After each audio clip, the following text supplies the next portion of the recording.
Good morning student. आज हम लोग एक नया टॉपिक स्टार्ट करने जा रहे हैं और ये सॉल्यूशन चैप्टर का बहुत ही इंपॉर्टेंट टॉपिक है ये, and it is colligative properties.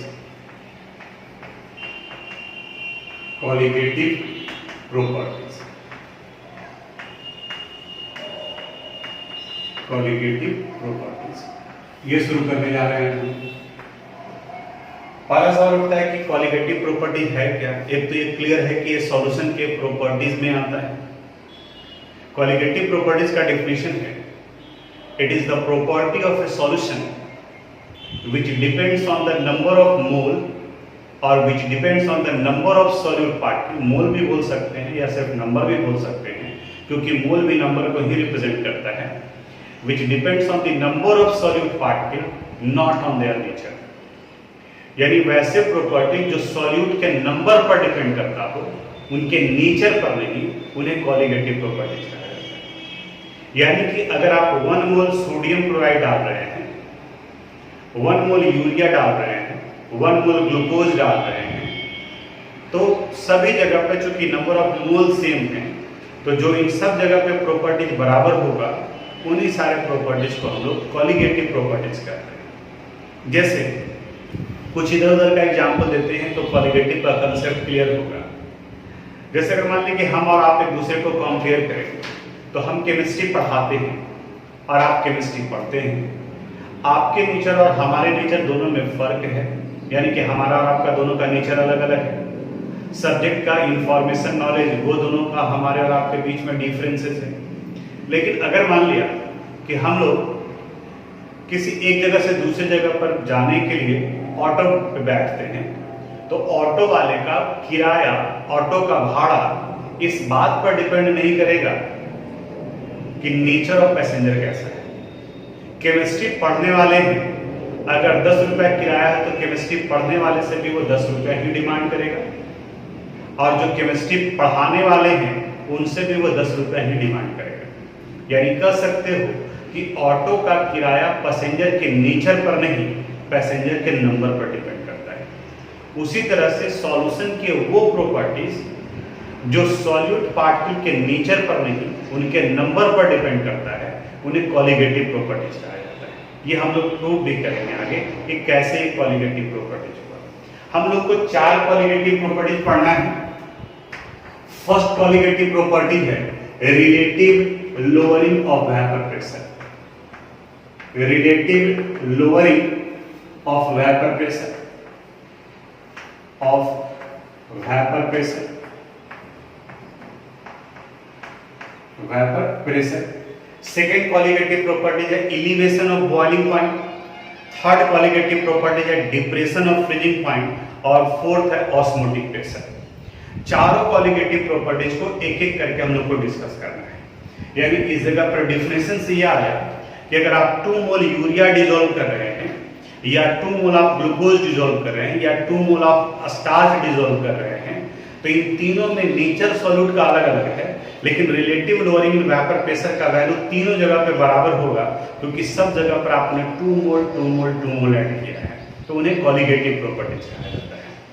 अब relative lowering in vapour pressure, थोड़ा सा पिछला क्लास आप याद करो, वहां हम लोग पढ़े थे रॉड्स लाया था, और उस जगह पर अगर मान लें कि एक ये कंपोनेंट है सॉल्वेंट ए, और ये वोलेटाइल नेचर का है, और इनके वेपर प्रेशर का वैल्यू है P0 ए। वेपर प्रेशर एक सरफेस फेनोमेनन है, यानी कि जितने सरफेस पर ए के मॉलिक्यूल हैं वो सब के सब वेपोराइज होंगे, यानी सब के सब वेपर में कन्वर्ट करेंगे। ये सब वेपोराइज कर रहा है, वेपर में कन्वर्ट कर रहा है। अब आप इमेजिन करो कि इसी सॉल्वेंट में एक non volatile solute B add कर दिया गया, तो जैसे ही आप B को ऐड करेंगे, तो अब B चूंकि सॉल्यूशन बना रहा है, तो इनके सरफेस पर A के मॉलिक्यूल के साथ साथ B के मॉलिक्यूल का भी फॉर्मेशन होगा, अपर लेयर पर भी आएंगे, B के मॉलिक्यूल भी डिपॉजिट होंगे। अब पहले पूरे सरफेस से सिर्फ A के पार्टिकल बाहर निकल रहे थे, अब इनके A के पार्टिकल का सरफेस एरिया वैल्यू रिड्यूस करेंगे, यहां रिड्यूस करेंगे।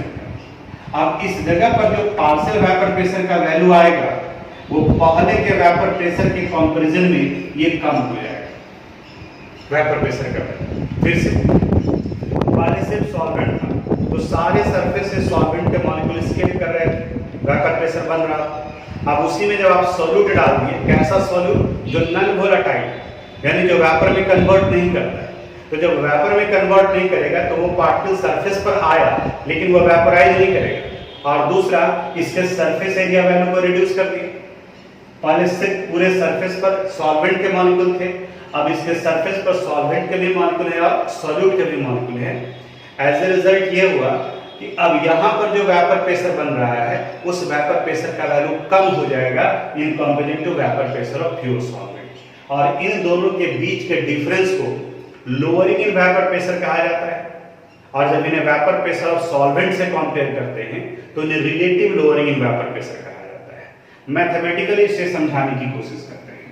क्या यहाँ पर बताना चाह रहे हैं? हमारा टॉपिक है relative lowering of vapour pressure.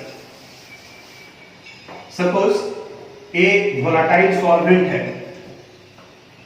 A volatile solvent हो गया, volatile solvent which has vapor pressure value P0 और B non volatile solvent, non volatile solvent। और चूंकि ये non volatile है इसलिए इसके वेपर प्रेशर का वैल्यू 0 हो जाएगा। ए और बी दोनों को मिला दिया जा रहा है सॉल्यूशन बनाने के लिए। ए के मोल फ्रैक्शन का वैल्यू पाइए और बी के मोल फ्रैक्शन का वैल्यू हो गया। तो आप रॉड्स लॉ के अनुसार से पढ़े, अकॉर्डिंग टू रॉड्स लॉ,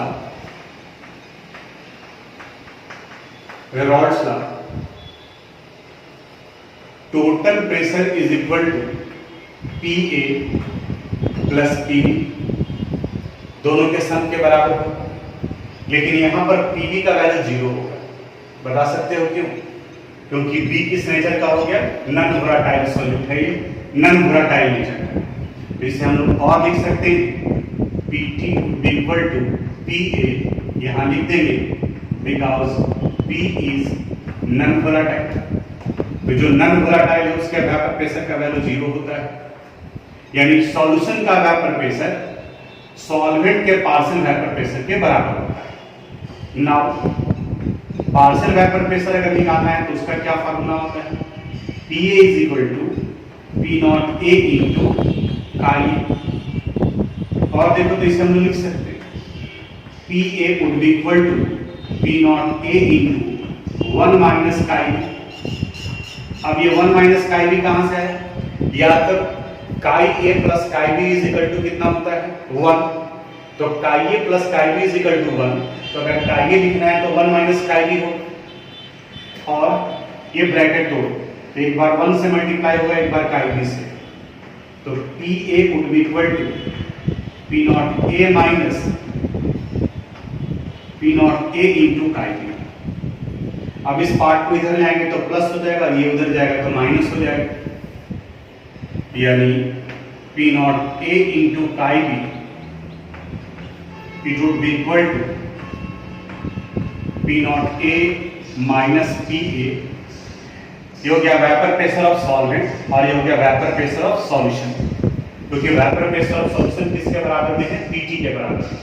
और इन दोनों के डिफरेंस को ही लोअरिंग इन वेपर प्रेशर कहा जाता है। ये भी ध्यान दो, लोअरिंग इन वेपर प्रेशर और relative lowering in vapour pressure में डिफरेंस है। यहाँ काई भी अगर निकालेंगे तो काई भी वुड बी इक्वल टू आ जाएगा P naught A minus Pa divided by P naught A।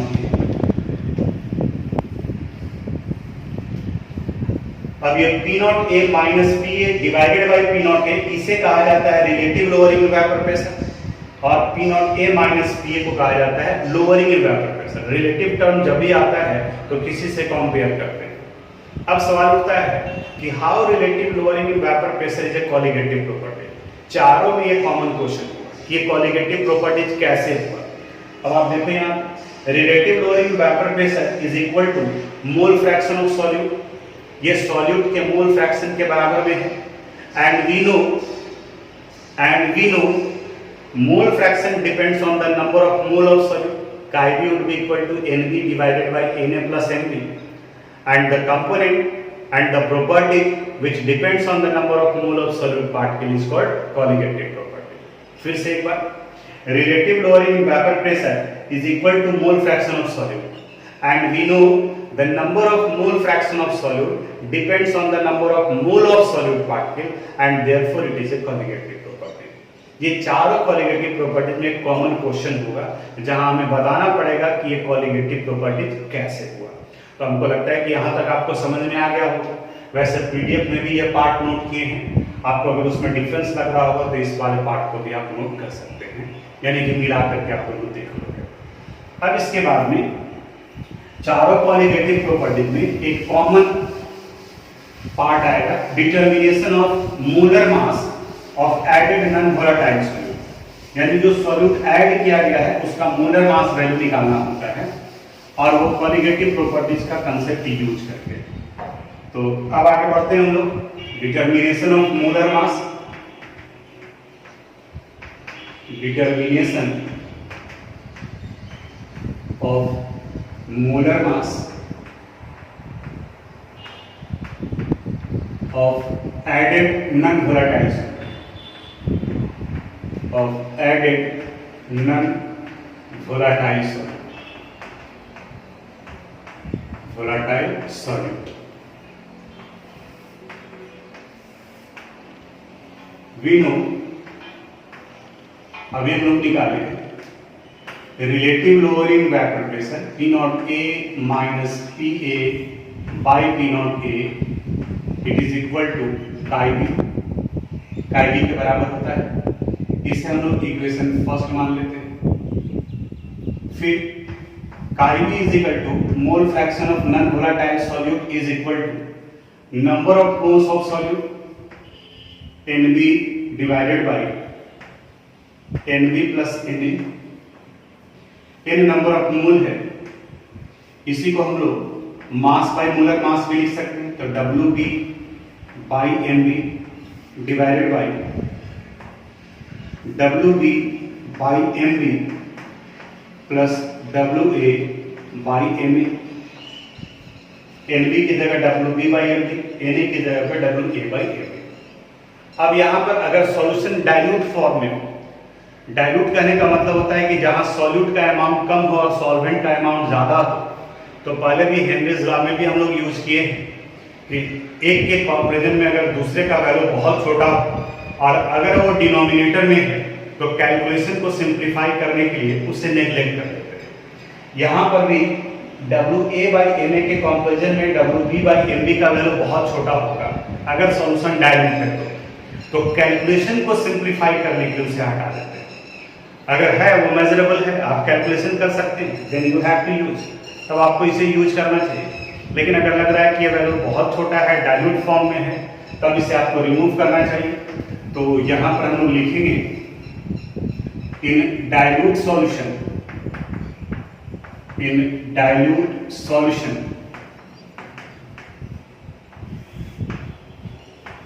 WB by MB is very very small in comparison to WA by MA।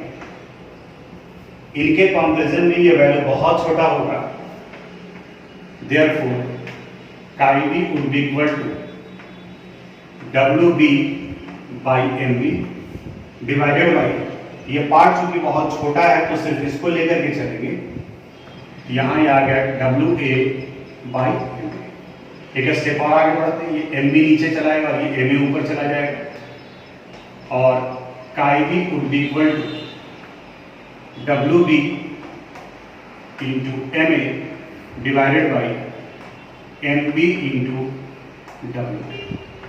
ये इक्वेशन सेकंड आ गया। ये किसके लिए वैल्यू आ गया? chi B के लिए। अब इस वैल्यू को यहाँ इक्वेशन फर्स्ट में डाल देते हैं, तो from first and second we get P naught A minus PA by P naught A, it is equal to WB into MA divided by MB into WA। Topic हमारा क्या है? Determination of molar mass of non volatile solute. तो non volatile solute का molar mass किससे represent किया जा रहा है? Mb से। तो अगर Mb के वैल्यू को यहां ले आएंगे तो ये पूरा पार्ट नीचे चला जाएगा। हम यहाँ इरेज कर रहे हैं, आपको नोट करना होगा तो वीडियो को पॉज करके ही आप नोट कीजिएगा। तो वहां के बाद में, उस जगह के बाद में फिर अब हम लोग लिख सकते हैं और Mb would be equal to WB into Ma divided by P naught A minus PA by P naught A into W। इसी फार्मूले का डिराइवेशन करना था डिटर्मिनेशन ऑफ मोलर मास, और इसी से रिलेटेड न्यूमेरिकल भी आएगा। तो एक बार जो ऊपर में डिस्कस किए उसी को यहाँ पर नीचे लिख भी दें। हालांकि डिराइवेशन भी इंपॉर्टेंट है, एक बार न्यूमेरिकल की जगह पर सॉल्यूशन चैप्टर में डिराइवेशन ही दे दिया था। Derive the formula for determination of molar mass of added non volatile solute from osmotic pressure या elevation in boiling point, relative lowering vapour pressure भी दिया जा सकता है। अब कौन किसको रिप्रेजेंट करता है जो देखो थोड़ा सा, वेयर WA रिप्रेजेंट करता है मास ऑफ सॉल्वेंट, सॉल्वेंट के मास को। MA रिप्रेजेंट करता है molar mass of solvent, molar mass of solvent. A for solvent, वही B सॉल्यूट के लिए होता है, तो WB हो गया मास ऑफ सॉल्यूट, MB हो गया molar mass of solute, molar mass of solute. P naught A कहा जाता है वेपर प्रेशर ऑफ सॉल्वेंट को रिप्रेजेंट करते हैं। PA partial vapour pressure of solvent, या इसे हम लोग वेपर प्रेशर ऑफ सॉल्यूशन भी कर सकते हैं, वेपर प्रेशर ऑफ सॉल्यूशन। और P naught A minus PA को lowering in vapour pressure, lowering in vapour pressure, और P naught A minus PA by P naught A, इन्हें कहा जाता है relative lowering in vapour pressure, relative lowering in vapour pressure. ये इतना first colligative property यानी कि relative lowering in vapour pressure से रिलेटेड था। ये सारा पार्ट आप अपने कॉपी में इसी तरीके से सिस्टमेटिक तरीके से लिखोगे, और मेरा सजेशन तो ये है कि आप कॉपी नहीं करो, आप एक बार अच्छे से समझ लो कि कैसे एक्सप्लेन किया है, क्योंकि दो ही तो पार्ट है, P naught A minus PA by P naught A is equal to chi B। एक बार में ये डिराइव किए और दूसरी बार में काई B की जगह पर ये WB into MA divided by MB into WA करते हैं, उससे निकला है ये वैल्यू। अब इसके लिमिट कर पाए। अब हम लोग रिलेटिव लोअरिंग वेपर प्रेशर से रिलेटेड कुछ न्यूमेरिकल्स दिया हुआ है आपके बुक में, उसको एक एक करके डिस्कस करते हैं, उसका हिंट्स हम देते हैं, फाइनल कैलकुलेशन आप करोगे, इतना तो करना पड़ेगा आपको। जैसे सबसे पहले इस पार्ट से रिलेटेड क्वेश्चन है एग्जांपल 2.6। चूंकि ये एग्जांपल का है तो ऑलरेडी ये सॉल्व कर चुका है, लेकिन क्वेश्चन समझाने में हेल्प मिलेगा आगे भी, इसलिए इसको भी डिस्कस कर रहे हैं। The vapour pressure of pure benzene at a certain temperature is 0.850 bar. तो जो इंफॉर्मेशन दिया उसको सिस्टमेटिक तरीके से लिखते जाओ। प्योर बेंजीन, तो प्योर के लिए हम लोग नॉट साइन लगाते हैं, तो P नॉट A का वैल्यू हो गया 0.850 बार। A non-volatile, non-electrolyte solid weighing 0.5 gram when added to 39 gram of benzene, vapor pressure of the solution becomes 0.845 bar. Solution के वेपर प्रेशर को PA से रिप्रेजेंट करते हैं, और ये आ गया 0.845 बार। कब ये 0.845 बार आता है? जब इसमें 0.5 ग्राम सॉल्यूट ऐड करते हैं तो सॉल्यूट को WB से रिप्रेजेंट करेंगे, it is 0.5 gram in 39 gram of benzene. WA का वैल्यू हो गया 39 ग्राम, और बेंजीन का अगर मॉलिक्यूलर मास नहीं भी दिया हुआ रहता तो भी हम लोग निकाल लेते हैं, लेकिन इस क्वेश्चन में दिया हुआ है इट इज 78 ग्राम पर मोल, और आपसे पूछा जा रहा है what is the molar mass of this solid substance, यानी कि Mb का वैल्यू। अभी हम लोग फार्मूला निकाले हैं, Mb is equal to formula था WB into Ma divided by P naught A minus PA by P naught A into W।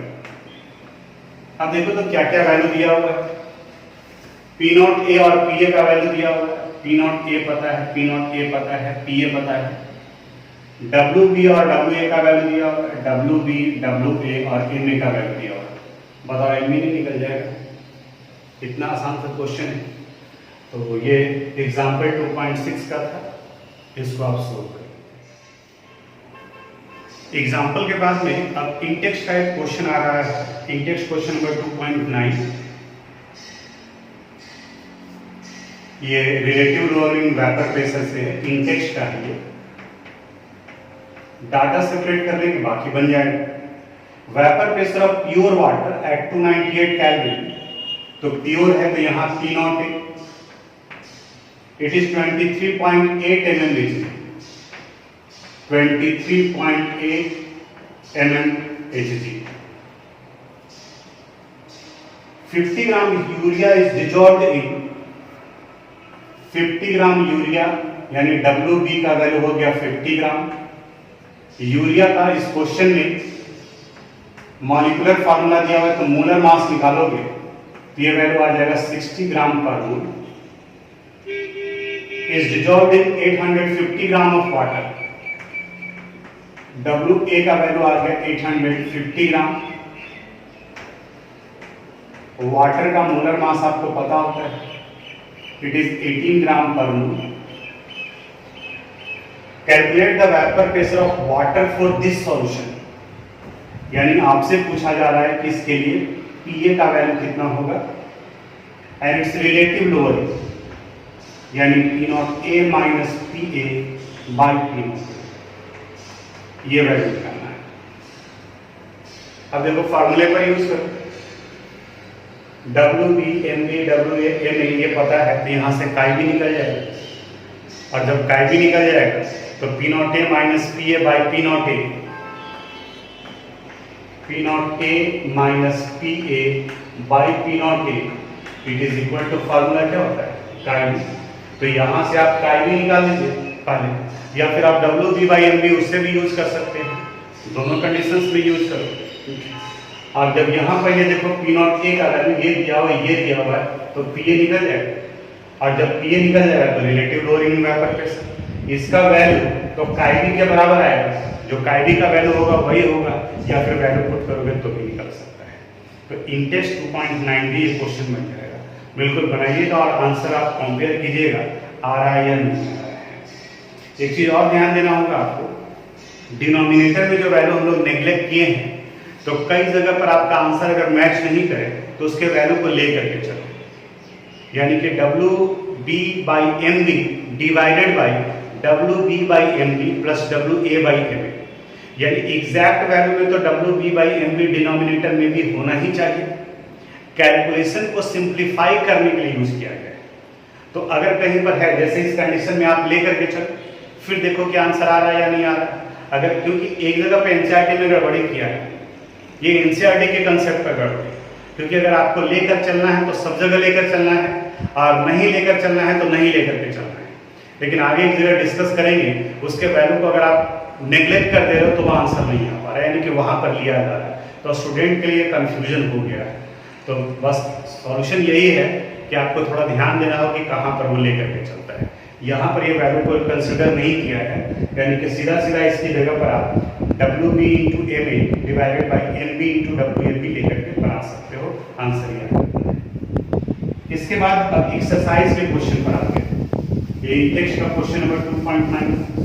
देखो इस चैप्टर के हर एक क्वेश्चन को डिस्कस करते हुए चल रहे हैं, यानी हम ये उम्मीद कर रहे हैं कि ये चैप्टर जैसे ही कंप्लीट हो तो इसके बाद में पूरा एनसीईआरटी का कंप्लीट सॉल्यूशन आपके पास में अवेलेबल हो जो आपने बनाया है। और इसे अगर आप छोड़ देंगे लास्ट के लिए तब तो फिर नहीं, लास्ट में तब तो आप भूल चुके हो कि सॉल्यूशन चैप्टर भी कोई था। तो इसलिए अंतिम में कुछ नहीं होता है, अभी भी समय है, आप बात मानिए या फिर ऐसे ही टाइम पास करते रहिए। इसमें क्वेश्चन नंबर आ जाएगा आपके लेवल का, रिलेटिव लोअरिंग वेपर प्रेशर से है। क्वेश्चन नंबर 2.16 एक्सरसाइज का क्वेश्चन नंबर हम लोग डिस्कस कर रहे हैं। एक्सरसाइज 2.16 यहाँ का हेप्टेन एंड ऑक्टेन, ये तो बना चुके हो गया, ये वेपर प्रेशर से रिलेटेड था। 2.17 the vapour pressure of water is 12.3 kilo pascal. Vapour pressure of water यानी कि P0A का वैल्यू दिया हुआ है 12.3 किलो पास्कल। कोई जरूरत नहीं इसको पास्कल में यानी एचजी में कन्वर्ट करने का, दूसरा का आंसर वो भी किलो पास्कल में आ जाएगा। Calculate vapour pressure of 1 molar solution, यानी कि यहां पर भी आपको पीए का वैल्यू निकालने के लिए कह रहा है। Calculate vapour pressure of 1 molar solution of non volatile solute. 1 molar, तो इसका मतलब निकाल लो। 1 मोलर सॉल्यूशन का मतलब निकला 1 mole of solute in 1000 gram of solvent, in 1000 gram of solvent, यानी यहां से सॉल्यूट का नंबर ऑफ मोल एनबी का वैल्यू 1 आ गया। 1000 ग्राम सॉल्वेंट एक्वस सॉल्यूशन है, तो यहां अगर Na का वैल्यू निकालेंगे तो Na would be equal to mass 1000 divided by 18, ये 55.55 आएगा, यानी कि 55.56। अब देखो Nb पता है, Na पता है, तो सबसे पहले काम आप क्या करोगे, काईबी का वैल्यू निकाल लीजिए। काईबी इज इक्वल टू फार्मूला क्या हो जाएगा, Nb divided by Nb plus Nb। Nb का वैल्यू 1 डिवाइडेड बाय 1 प्लस 55.56। अब चाहे तो यहाँ सोल्व कर सकते हैं, इसके वैल्यू को यही रखो। जब ये निकल गया तो फिर सेकेंड टाइम में P0A minus PA by P0A it would be equal to chi B, ये फार्मूला होता है, निकाले हैं। देखो यहाँ इस क्वेश्चन में P0A का वैल्यू दिया, P0A का वैल्यू दिया हो, यहाँ से आप काईबी निकाल लिए। क्वेश्चन में क्या पूछा जा रहा है, PA का वैल्यू बन गया ये क्वेश्चन। तो इसे आप सोल्व करें सिस्टमेटिक तरीके से, जैसे हिंट्स दिए हैं। आप और इंफॉर्मेटिव बनाना चाहते हैं कि हाँ एग्जामिनेशन के समय में कुछ और पार्ट हम भूल सकते हैं, तो आप लिखिए। इंफॉर्मेटिव जो बनाना है वो आप लिखिए। यहाँ सॉर्ट करोगे, एग्जामिनेशन के टाइम में जब आपको रिवीजन करने का जरूरत पड़ेगा वहां पर आप भूल जाओगे। और यहाँ पर आप थोड़ा सा टाइम दीजिएगा, जितना टाइम अभी आप दोगे उतना ही कम समय आपको उस जगह पर लगेगा। ये 2.17 के बाद में अब आते हैं हम लोग 2.18 पर। एक्सरसाइज का ही क्वेश्चन है 2.18।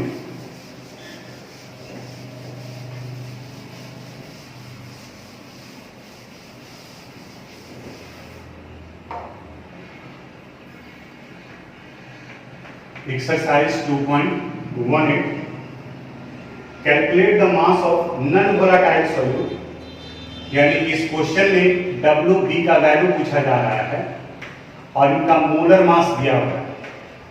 Mb is 40 ग्राम पर मोल। आगे which should be dissolved in 114 gram octane, यानी WA का वैल्यू 114 ग्राम और ऑक्टेन है, ऑक्टेन का फार्मूला होता है C8H18 और ये वैल्यू भी संयोग से 114 ग्राम पर मोल हो जाएगा।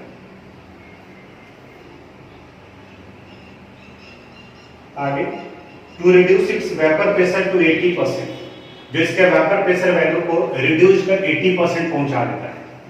यानी अगर P नॉट ए के वैल्यू को हम लोग 100 मान लें तो इस सॉल्यूट के ऐड करने पर इनके वेपर प्रेशर का वैल्यू इस 100 का 80%, यानी ये वैल्यू कितना हो जाएगा 80।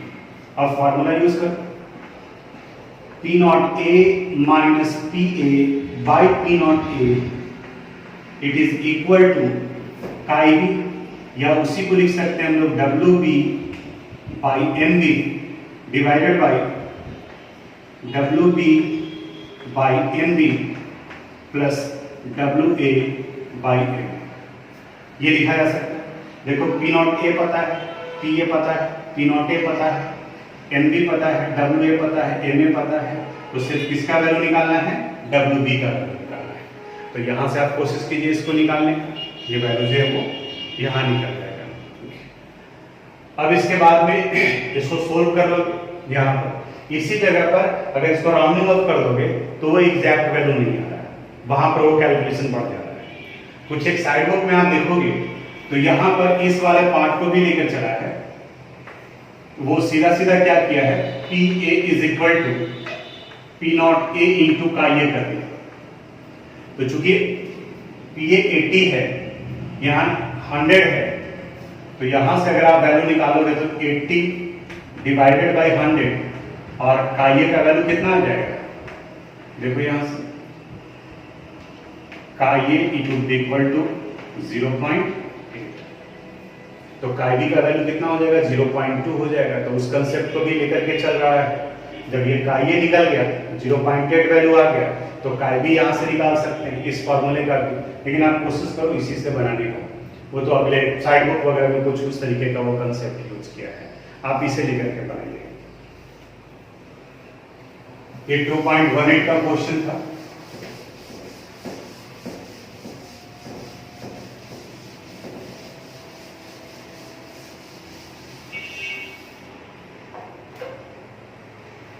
अब इसके बाद 2.19 ये कंडीशनल प्रॉब्लम है, यानी अगर क्वेश्चन टफ करना रहता है तो इस तरीके का सॉल्यूशन चैप्टर में 3-4 कंडीशनल प्रॉब्लम है जिसको बिल्कुल ध्यान से समझना होता है, उसी तरीके का ये क्वेश्चन है। ए solution containing 30 gram of non volatile solute exactly in 90 gram of water has a vapour pressure of 2.8 kilo pascal. 30 gram of non volatile solute in 90 gram of water, यानी कि फर्स्ट कंडीशन में यहां 90 gram water यानी कि WA दिया हुआ था और इसमें डाला गया 30 ग्राम सॉल्यूट यानी WB का वैल्यू, और उस कंडीशन में इट हैज 2.8 किलो पास्कल, तो इसके वेपर प्रेशर का वैल्यू है 2.8 किलो पास्कल। अब कह रहा है further 18 gram of water is then added, यानी कि इसी में 18 ग्राम फिर ऐड कर देना है, यानी सॉल्यूट उतना ही, सिर्फ सॉल्वेंट का 18 ग्राम और बढ़ा, तो 90 में 18 ग्राम और ऐड कर दे रहे हैं तो ये वैल्यू आ जाएगा 118 ग्राम। अब इस कंडीशन में the vapour pressure become 2.9 kilo pascal, तो अब इस सॉल्यूशन का वेपर प्रेशर 2.9 किलो पास्कल आ गया। Same temperature, calculate the molar mass of solute, यानी कि mb का वैल्यू निकालने के लिए कह रहा है, और फिर वेपर प्रेशर ऑफ वाटर यानी कि P नॉट ए का वैल्यू कर रहा है। ये तो सॉल्यूशन का वेपर प्रेशर है दोनों कंडीशंस में। अब यहां पर आपको ये देखना होगा कि दोनों में कौन कौन सा पार्ट कॉमन है, क्योंकि इस जगह पर इक्वेशन को आपको कैंसिल भी करना पड़ेगा, इक्वेशन फर्स्ट को, इक्वेशन सेकंड को, और उसके बाद में जाकर के ये क्वेश्चन आपसे बनेगा। हम लोग ये पढ़े फॉर्मूला इन फर्स्ट केस, पहले वाले केस के लिए इक्वेशन बना लेते हैं। In first case P naught A minus PA divided by P naught A is equal to WB into MA divided by MB into WA। अब देखो P नॉट A का वैल्यू नहीं पता है, minus P F first case में कितना value आ रहा है 2.8 divided by P naught A, it is equal to W B solute कितना ऐड किया गया 30 ग्राम, वाटर का मोलर मास आपको पता है 18 होता है, divided by M B into W A कितना ग्राम था 90 ग्राम। अब देखो तो यहां पर कुछ रिलेशन आ रहा है 3 टाइम्स और ये 6 टाइम्स, यानी यहां पर ये वैल्यू आ गया P naught A minus 2.8 divided by P naught A is equal to 6 divided by M B, ये इक्वेशन फर्स्ट में एम बी। अब उसी तरह से सेकंड केस में आगे बढ़ेंगे। इन सेकंड केस यहां पर इस जगह से स्टार्ट कर रहे हैं। डायग्राम भी आप बनाओगे एग्जामिनेशन के समय में, रिवीजन करते वक्त में ये समझने में हेल्प करता है। In second case same formula P naught A minus P A divided by P naught A it would be equal to W B into M A divided by M B into W A. P naught A का value नहीं पता, लेकिन अब इस condition में P A का value कितना आ गया 2.9 divided by P naught A it would be equal to solute उतना ही 30 into 18 divided by M B into यहां पर ये वैल्यू आ गया 108 ग्राम,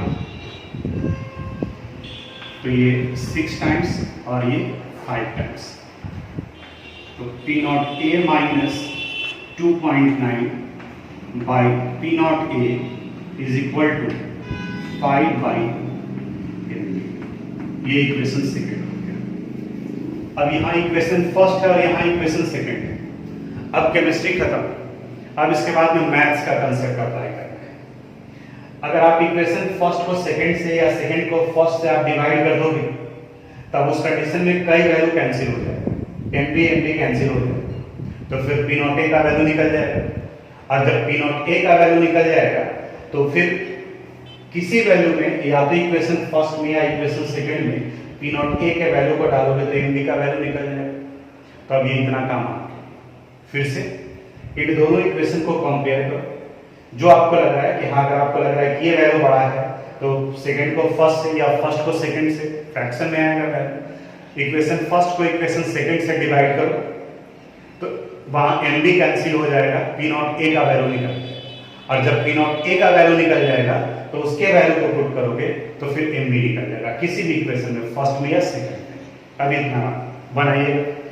फिर से एक बात रिपीट कर रहे हैं, कई लोग आप में से फिर ये पूछेगा, क्योंकि जनरल क्लास में नहीं पूछ सकता कि सर हम लोग ये जो फॉर्मूला यूज किए हैं ये कब यूज करेंगे और कब हम लोग नीचे में भी W B by M B को यूज करेंगे।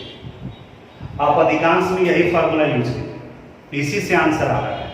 सिर्फ 80% वाले पार्ट में आप नीचे में W B by M B use करेंगे, क्योंकि कॉलिगेटिव प्रॉपर्टीज डाइल्यूट सॉल्यूशन के लिए यूज किया जाता है, और डाइल्यूट सॉल्यूशन का मतलब ये होता है जहां सॉल्यूट का अमाउंट सॉल्वेंट के अमाउंट से बहुत कम होता है। तो आपको ये इसी फार्मूले का यूज करके बनाना है, इसी का यूज करोगे, यानी कि सॉल्यूट के मास को नेग्लेक्ट करके आप चलिएगा। हाँ, जहां पे नहीं आ रहा है उस जगह पर अब हम लोग के पास में यही एक ऑप्शन है कि उसको पॉइंट आउट करके रखिए कि अच्छा इस जगह पर ये कंसीडर करना पड़ेगा, जो कि अभी आपके लिए छोटे एक्सरसाइज का क्वेश्चन 80% वहां पर आप लेकर के चलोगे तभी बुक के आंसर से वो मैच करेगा एनसीईआरटी से। तो यहाँ तक ये कंप्लीट कर लिए हम लोग relative lowering in vapour pressure. अब अगले क्लास में हम लोग एलिवेशन इन बॉइलिंग पॉइंट के बारे में पढ़ते हैं। हालांकि elevation in boiling point and depression in freezing point दोनों का मैथमेटिकल डिराइवेशन बिल्कुल एक जैसा ही है। देखते हैं अगले क्लास में, या तो फिर दोनों को एक साथ में कंप्लीट करा देंगे फिर न्यूमेरिकल पढ़ाएंगे, या तो फिर एक एक करके जैसा भी बताना है वैसे करेंगे। लेकिन आप ये क्वेश्चन बना लीजिएगा जरूर, एक दिन का ये टाइम थोड़ा कम मिल रहा है, अगर आप छोड़ दिए तो फिर मुश्किल हो जाएगा, और अगर पिछड़ गए तो फिर पिछड़ते चले जाओगे। इसलिए इसको कंप्लीट कर लीजिएगा, उसके बाद अब आगे अगले क्लास।